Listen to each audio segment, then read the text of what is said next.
Miami, one of two unbeatens, as I mentioned, in the NFL. The Bengals coming off their first win at 1-2. Joe Burrow, top pick of the 2020 draft, as you just heard. 13 wins in the regular season, but he does have a win in the AFC Championship just last year. Tua, 4 picks later in 2020, has won 16 of his 24 pro starts. You can see Cincinnati, surprisingly, a league low 4.5 yards per play this season, fewest by a Super Bowl team through 3 games since the 2013 Ravens.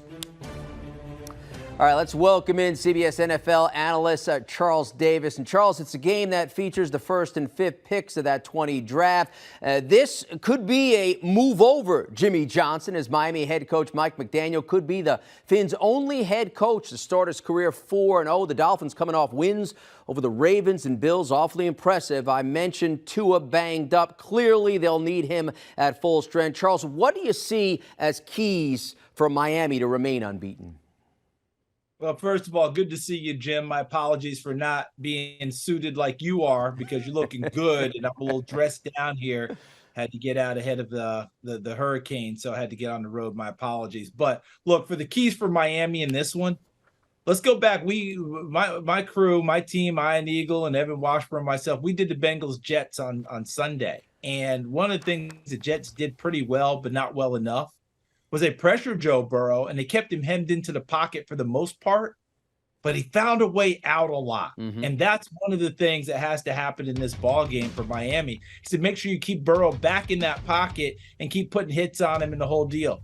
Not because he can't handle the hits. His toughness is unquestioned, but it disrupts what Cincinnati does on offense. It changes their timing, their continuity, their ability to go into their playbook, because it's a whole different deal when you're calling plays on 3rd and short as it is calling plays on 3rd and 7, 8, 10. And that's what the Dolphins need to do. And by the way, the Jets only put him on the ground twice for sacks, right? But there's still 15 sacks they've given up so far this season. Right.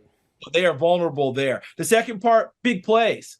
If you're the Dolphins on offense, Tua Tagovailoa, when he throws that football, throw it to strike, throw it to hurt, throw it to go ahead and put that dagger shot in there. You've got Tyreek Hill. You've got Jalen Waddle. I think Mike Gesicki, the tight end's got to get a little bit more involved. They want to run it more with Chase Edmonds, but big plays over the top and downfield. You know why?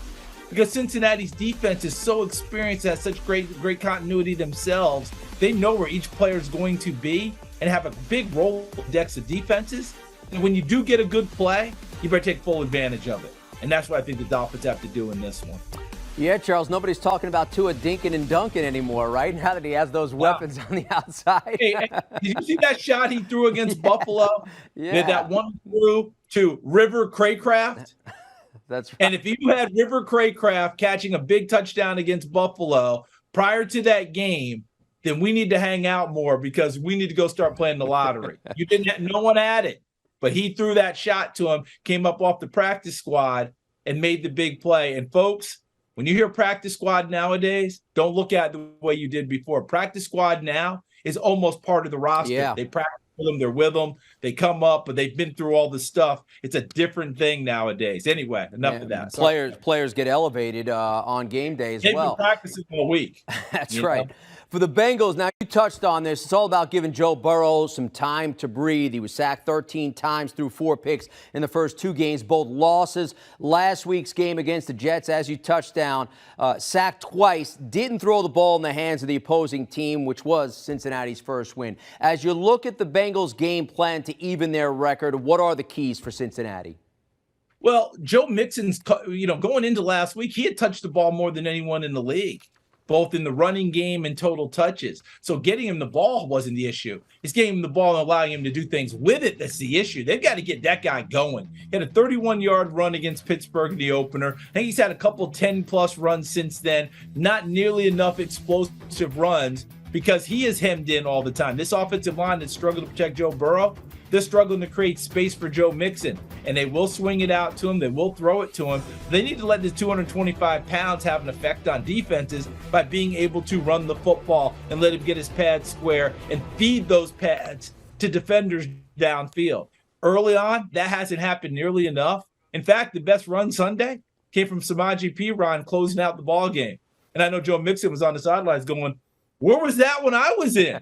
Give me a shot. Because if they get him going, they'll be just fine. The second part is impact plays on defense. I mentioned that huge Rolodex that they have of calls. They can play any situation. They're not afraid to change things up. I think Lou Anarumo, their defense coordinator, is one of the better coordinators in the league. And to me, he should be a head coaching candidate. Like, he has everything that you're looking for. But they want to get going on defense as fast as they want their offense to go. Impact plays means tackles for losses, sacks, takeaways, big hits in the secondary, big hits on running backs. They got that done against the Jets. They got off to a really nice start. They're going to need to do the exact same thing, because you can't allow Miami to have Tyreek Hill and Jalen Waddle running unencumbered downfield. Change up the timing, chip away at them, send people at them. And when they do catch it, do your best to put a little hit on them. Yeah, no yak there for the Fins. None. Again, while Miami has had some impressive wins to begin this season, 3-0, we should remember it's the Bengals that are the defending AFC champs despite the 1-2 start, and they are home. So, Charles, who wins and why? I'm going to tell you, Jim, this Miami team, if anyone's thinking that they're a fluke, I think that they're wrong. This is a good roster going into the season. Mike McDaniel's proven himself to be a good head coach for this team. I think he was exactly what they were looking for because of how he is treating Tua. And Tua has responded and blossomed because of that. Defense stayed intact, coordinator, everything. But I like this Bengals team in this ballgame Thursday night, and here's why. They need it badly. They played a little bit better, but still not totally up to capabilities. It's a really talented roster that needs to get activated. They're playing at home. But remember this, Miami just played in that 100-degree heat, and while they may be acclimated to it, they played a lot of plays, okay? Buffalo's offense ran 90 plays in that game. So Miami's defense, let's see what they have in the tank. Let's see what they have in there as Cincinnati comes out and plays a little bit quicker tempo and goes at them. I like Cincinnati at home in this one for them to get right at 2-2.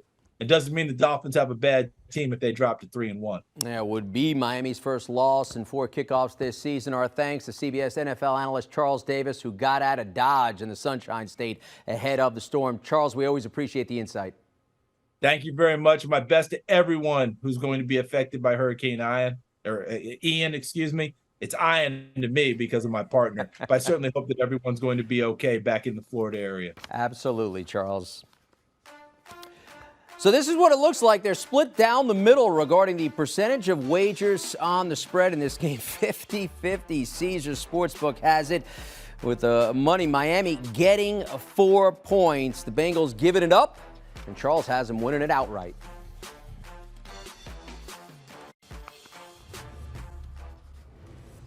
All right, time to welcome in the czar of the playbook, Emery Hunt, and the maestro, Larry Hartstein, for their take on TNF tonight. Fellas, let's kick this off with Thursday Night Football between the Dolphins and the Bengals. The Dolphins roll into the jungle as one of 2 undefeated teams left in the league, but that doesn't matter to odds makers. However, because they suggest this is a letdown looming for the Fins. Bengals -4, over under 47. Emery, how do you see it? You know, you hit the nail right on the head, Katie. It is a letdown, but not in the sense that people view it as the Dolphins are overrated, kind of like how Charles talked about it. I just see the Bengals in a better position right now, a little bit healthier coming in, especially at quarterback. So I'm going to lay those points with the Bengals. I like their depth in the backfield. I like what they bring to the table on the perimeter. And I think because Tua is coming in a little bit banged up, I know they were like, oh, it was just the back issue that caused him to kind of falter a little bit. Yeah, it was something else. And I think because of all of that, that defense will take advantage and force their hand. So I like the Bengals here to win straight up and also obviously on the point spread.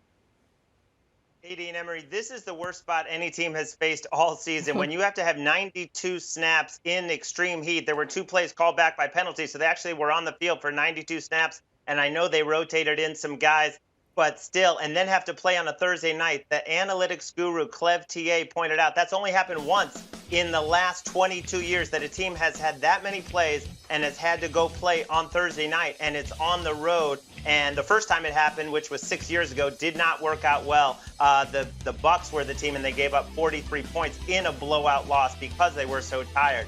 All of that said, even though the spot, the desperation, all favor Cincinnati, plus the injury report, which Emery mentioned, I think there's 2 key points here. The Bengals are the worst offense in the NFL so far in terms of yards per play, only 4.5 yards per play. and kind of overshadowed.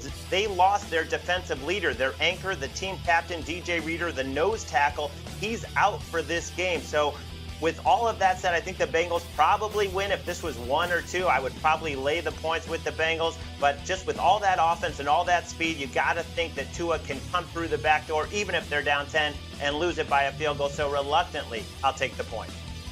The public is split 50-50 on this game, and so are our experts. Now let's move on to some player props. Emery, what has your eye, or your attention rather, for the Dolphins? Because I feel like Tua is still suffering from playing in that ball game, I think they'll lean more into the run game. That's the best way to keep this game close. That's the best way to get your sea legs underneath you in a situation where you're playing on a short week after you've played a lot of snaps the previous week before. So I feel like the run game is going to be key, which means Chase Edmonds over 33.5 rushing yards to me is an easy bet because he's a chunk playmaker. He's someone that can get this in one carry. So stretch that over the course of a full game of four quarters. I feel like he'll easily crush this number. That's an easy bet for me to make. You know, Tyreek Hill had 2 monster games, 25 targets, 284 yards, and then a very quiet week 3. But the Dolphins had the ball for less than 20 minutes. They only had 20 pass plays. And we know what he said about Eli Apple. He didn't appreciate Eli Apple changing the course of that AFC title game by tackling him right before halftime. And he wants payback. And Tua has said, I'm going to throw it to him. I think he gets one big play, at least over 25.5 yards, longest reception for Tyreek Hill. I see your Tyreek longest reception prop, Larry. I'm going to raise you for an anytime touchdown at plus 135, just for the simple fact, and you just said it, he is coming for quarterback Eli Apple, as we heard in his presser last week. Plus Waddle nursing the groin injury, all the more reason to feed the cheetah. Now time for the Bengals. Emery, what's your top player prop for Cincy? First of all, we buried the lead here in this whole segment. The Bengals are wearing those white helmets. That should be at least worth 40 points alone. But because I feel like they're going to take full advantage of a defense that just got off of playing 90-something plays in the previous week in the heat down there in Florida, why not air it out, spread those defensive players out, and start peppering them with targets on a perimeter? That's going to lead me to say over 5.5 receptions for T. Higgins. I feel like because they're tired, you want to get them to continue to be tired, go up-tempo, go quick pace on offense with the passing game, start laying those targets out to those different options.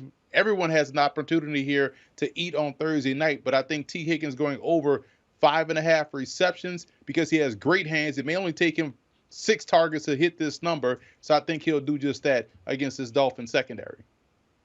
The great Charles Davis talked about how the Bengals have to get Joe Mixon going. It hasn't happened for him on the ground, but I think in this game, he will have a lot of success through the air because the Dolphins, the one thing they do on defense, they give up a ton to running backs out of the backfield. 21 catches for about 150 yards, so that's 7 catches for 50 yards to the opposing team's running back. And Joe Mixon, 20 targets, that's second only to Jamar Chase. Joe Burrow, because the protection isn't there, is checking it down a lot to him. This number's on the rise. It was 18.5 this morning. Then it's 19.5. Now the juice is going up. I advise you, get this right now. Joe Mixon over 19.5 receiving.